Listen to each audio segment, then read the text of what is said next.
मैंने जहाँ तक रिसर्च करा है 48% रिसर्च जो है वो हिंदूज को मुस्लिम में कन्वर्ट कर रही है। बकवास कर रहा है सुअर कहेगा, बट रंबा रंबा देंगे, बुम्बा बुम्बा देंगे, हम्बा हम्बा कुम्बा कुम्बा बुम्बा बुम्बा देंगे। तो भारत से रोहिंग्या को बाहर करना कितना बड़ी बात है। उसके हाथ पर ओम लिखा हुआ तो ओम मिटा दिया जाता है, उसको गाय का मांस खिलाया जाता है। बहन बेटियों का बलात्कार कौन करेगा? लव जिहाद कौन करेगा? चैन स्नैचिंग कौन करेगा? जेब काटने का धंधा बंद हो जाएगा। जो 1400 सालों में अपने नाप का पजामा नहीं बना पाए वो ताजमहल आकर के बनाएंगे। उठनी चाहिए, रोहिंग्या मुक्त दिल्ली होनी चाहिए, रोहिंग्या मुक्त भारत होना चाहिए। Rafale, Chinook, Mirage, CISF, CRPF, BSF, army, ये सब क्या दिवाली होली के लिए रखी गई है क्या? हिंदू को मुस्लिम में बनाओ या क्रिश्चियन को मुस्लिम में कन्वर्ट करो। पढ़े लिखे युवा का आपको क्या लगता है कौन इनका माइंड वॉश कर रहा है? जो नए नए युवा है, मुस्लिम युवा, जितने भी अपने मुस्लिम जो कट्टर मुस्लिम्स हैं, जो बांग्लादेशी मुस्लिम्स हैं, जो अभी यहाँ के नागरिकता लेकर के MLA या MP बन रहे हैं या सांसद बन रहे हैं, वो उनका माइंड वॉश कर रहे हैं। वो इनको सिखा रहे हैं कि तुम हिंदू को मुस्लिम में बनाओ या क्रिश्चियन को मुस्लिम में कन्वर्ट करो। इस चीज़ को लेके तो अभी मध्य प्रदेश में नया कानून बनने जा रहे हैं ना कि धर्म परिवर्तन करने को लेके फांसी की सजा की मांग की जाए। हाँ, धर्म परिवर्तन को करने के लिए जो ली जा रही है, करने की कोशिश करेगा उसको फांसी की सजा भी हो सकती है, ऐसा कानून बनने की कगार है। हाँ, वो सही चीज़ है। अगर ये सही हो रहा है, अगर ये सपोर्ट किया जा रहा है, अगर ये पास हुआ है तो बहुत सही चीज़ है। बिकॉज अपने इंडिया में जितने भी I am saying about 50% Muslims जो हैं, जितने 50% मुस्लिम्स हैं वो सपोर्ट कर रहे हैं कि जितने भी हिंदू हैं मुस्लिम में कन्वर्ट हो। अभी तक की जितने भी मैं रिसर्च में हूँ, अभी मैं अगर रिसर्च को सपोर्ट करूँ तो मैंने जहाँ तक रिसर्च करा है 48% रिसर्च जो है वो हिंदूज को मुस्लिम में कन्वर्ट कर रही है। हाँ, आपको भी ऐसा कहा गया है क्या मुस्लिम बन जाओ फायदा है मुस्लिम बनने? जो भारत में रह रहे हैं मुस्लिम है वो ये सवाल उठाते हैं कि जो मुगलों ने यहाँ पे तमाम विरासतें बनाई हैं, चाहे ताजमहल हो चाहे कुतुब मीनार हो, उनको क्यों नहीं तोड़? मुगल कहाँ से थे बताइए ना, आप पत्रकार महोदय बताइए ना। मंगोलिया से आए थे।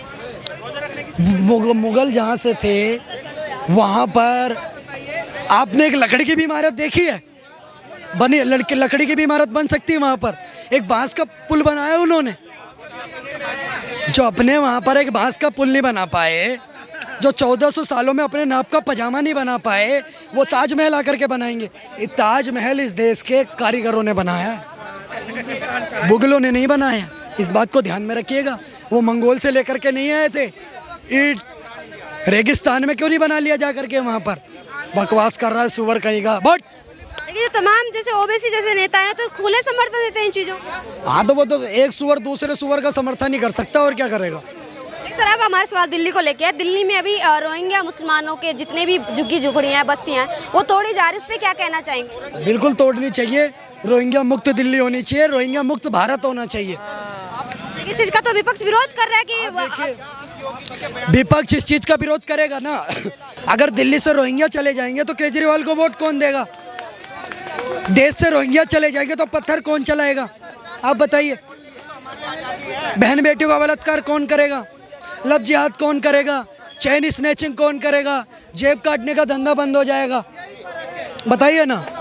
रोहिंग्या इनके बुआ के लड़के हैं, इसीलिए तो उनका समर्थन करते हैं नेता। ये क्या कहना चाहेंगे? रेखा गुप्ता जिस शक्ति से पेश आ रही हैं, जिस शक्ति से बुलडोजर कार्रवाई शुरू हुई है उत्तर प्रदेश की तरह दिल्ली में, क्या यही वजह है कि जो भारत का मुस्लिम है वो बीजेपी से डरा हुआ है? आप देखिए, मैंने NGO तो खोल नहीं रखा कि मैं सबको खुश करूं, सेवा करूं। जो इस देश के हक की बात करेगा मैं उसके साथ खड़ा हूं, जो इस देश को तोड़ने की बात करेगा मैं उसके खिलाफ हूं। आज एक बहन बेटी का बलात्कार होता है, उसको अपहरण करा जाता है, 2 महीने तक गैंग रेप करा जाता है, उसके हाथ पर ओम लिखा हुआ तो ओम मिटा दिया जाता है, उसको गाय का मांस खिलाया जाता है। ऐसे लोगों का इनकाउंटर हो रहा है कि सुअर को मिर्ची लग रही है। बताइए ना, नहीं होना चाहिए। आज अंतर्राष्ट्रीय महिला दिवस है, आप भी एक लड़की हैं। आज इस देश के अंदर अगर महिलाओं को सम्मान प्रधानमंत्री जी दे रहे हैं, वहीं एक विशेष कौम के लोग गोल टोपी लंबी दाढ़ी बहन बेटियों के साथ ये सब कर रहे हैं, कितना गलत है।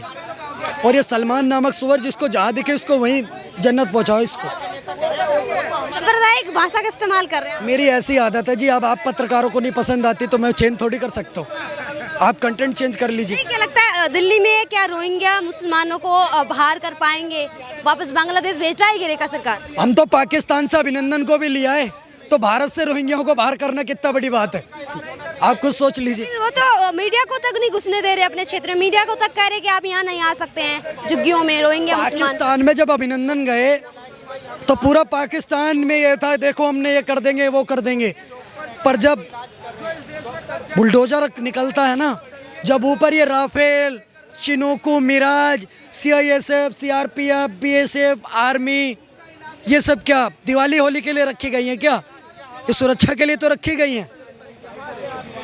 आप बताइए ना। आइडेंटिफाई कैसे करेंगे आप कि कौन रोहिंग्या है, कौन भारत का मूल निवासी है, कौन है कौन नहीं है, ये कैसे बताएंगे? आपको अपने पिताजी का नाम अच्छे से पता होगा, उनके दादाजी का भी नाम पता होगा, आपको आपका एड्रेस भी पता होगा, आपको आपके पड़ोसी बहुत दिनों से जान भी रहे होंगे कि यहाँ पर ये नाम की लड़की रहती है, इसके पापा रहते थे, इसके पहले दादा रहते थे।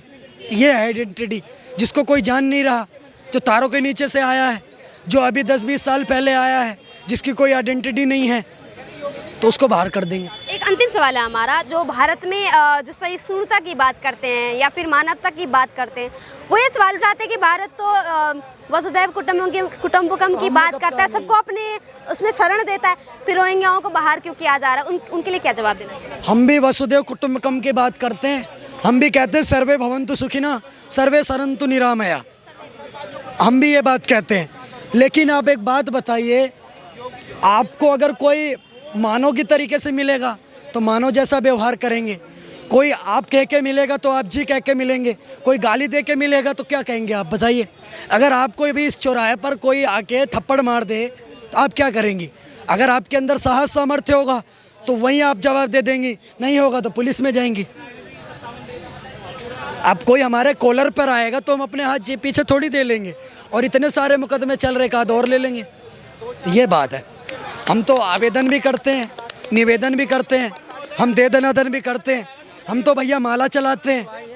हमारे अच्छे एक बात बताइए, हमारे भगवान शास्त्र भी रखते थे, शस्त्र भी रखते थे, क्योंकि उन्हें पता है कि आपको मानव भी मिलेंगे, आपको दानव भी मिलेंगे। जो आपको पूजनीय लगेगा उसको सम्मान देंगे, और जो आपको दानव लगेगा उसको क्या देंगे आपको अच्छे से पता है।